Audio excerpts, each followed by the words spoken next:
ವಿದ್ಯಾರ್ಥಿಗಳು ಶೈಕ್ಷಣಿಕ ಹಂತದಲ್ಲೇ ನಾಯಕತ್ವ ಗುಣ ಬೆಳೆಸಿಕೊಂಡು ದೇಶ ಕಟ್ಟುವತ್ತ ದಿಟ್ಟ ಹೆಜ್ಜೆ ಇಡಬೇಕು. ಮಳವಳ್ಳಿ ತಾಲೂಕಿನ ಮಾಗನೂರಿನ ಶಿವರಾತ್ರೀಶ್ವರ ಬಡಾವಣೆಯಲ್ಲಿರುವ ಜೇಸಸ್ ಪ್ರೌಢಶಾಲೆಯಲ್ಲಿ ವಿದ್ಯಾರ್ಥಿ ಸಂಘ ಉದ್ಘಾಟಿಸಿ ಕ್ಷೇತ್ರ ಸಮನ್ವಯಾಧಿಕಾರಿ ಶ್ರೀನಿವಾಸ್ ಕರೆ. ಕಾರ್ಯಕ್ರಮದಲ್ಲಿ ಮುಖ್ಯ ಅತಿಥಿಯಾಗಿ ಆಗಮಿಸಿದ್ದ ಸಂಪನ್ಮೂಲ ವ್ಯಕ್ತಿ ಬಸವರಾಜು ಮಾತನಾಡಿದರು. ಕಾರ್ಯಕ್ರಮದ ಅಧ್ಯಕ್ಷತೆಯನ್ನು ಪತ್ರಕರ್ತ ಮಾಗನೂರು ಎಂ ಶಿವಕುಮಾರ್ ವಹಿಸಿದ್ದರು. ಕಾರ್ಯಕ್ರಮವನ್ನು ಕುರಿತು ಪ್ರಾಸ್ತಾವಿಕವಾಗಿ ಮುಖ್ಯ ಶಿಕ್ಷಕರಾದ ಚಂದ್ರಶೇಖರ್ ಮಾತನಾಡಿದರು.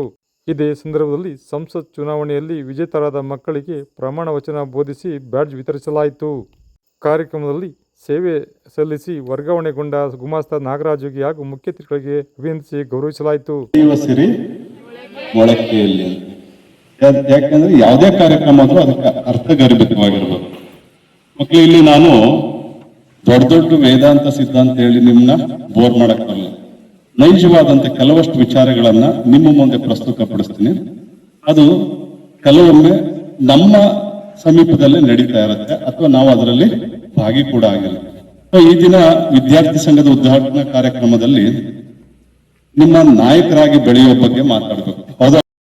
ಒಬ್ಬ ನಾಯಕ ಪ್ರಯತ್ನ ಮಾಡಿದ್ರೆ ಏನ್ ಬೇಕಾದ್ರೂ ಮಾಡಬಹುದು ಅಂದ್ರೆ ಆತ ಒಬ್ಬ ಬೆಸ್ಟ್ ಎಕ್ಸಾಂಪಲ್. ಆ ಕರಿಯ ಜನಾಂಗದ ಮೇಲೆ ನಡೀತಾ ಇದ್ದಂತಹ ದಬ್ಬಾಳಿಕೆ ದೌರ್ಜನ್ಯಗಳನ್ನ ನಿಲ್ಲಿಸಿ ಅವರು ಕೂಡ ನಮ್ಮಂತೆ ಸಮಾನರನ್ನುವಂತಹ ತತ್ವವನ್ನು ಸಾರದಂತವನು ಮಹಾನ್ ಮಾನವತಾವಾದಿ ಅಬ್ರಹಂ ಲಿಂಕನ್. ಕಾರ್ಯಕ್ರಮಕ್ಕೆ ಮುಖ್ಯ ಭಾಷಣಕಾರರಾಗಿ ಆಗಮಿಸಿದ ಸಂಪನ್ಮೂಲ ವ್ಯಕ್ತಿ ಬಸವರಾಜು ಮಕ್ಕಳ ಜೊತೆ ಸಂವಾದ ನಡೆಸಿ ಮಾತನಾಡಿದರು. ಆಗಲ್ಲ ಏನು ಶಿಕ್ಷಣದ ಬೆಲೆ ಅಂತಕ್ಕಂಥದ್ದು. ಈಗ ನಾನು ಹೇಳಿದ್ನಲ್ಲ, ನಮ್ಮ ಈ ಶಾಲೆ ವಿದ್ಯಾರ್ಥಿಗಳೆಲ್ಲ ನಮ್ಮ ಮನೇಲಿ ಬಂದು ಓದ್ತಾ ಇದ್ರು ಅಂದ್ರೆ ಬರೀ ಓದ್ತಾ ಇರಲಿಲ್ಲ, ನಾವು ಮಾತನಾಡ್ತಿದ್ದೋ. ನೇರ ದಿಟ್ಟ ನಿರಂತರ ಸುದ್ದಿಗಳಿಗಾಗಿ ಮಾಮರ ನ್ಯೂಸ್ ವೀಕ್ಷಿಸಿ, ಸಬ್ಸ್ಕ್ರೈಬ್ ಆಗಿ. ಧನ್ಯವಾದಗಳು. ಶುಭ ದಿನ.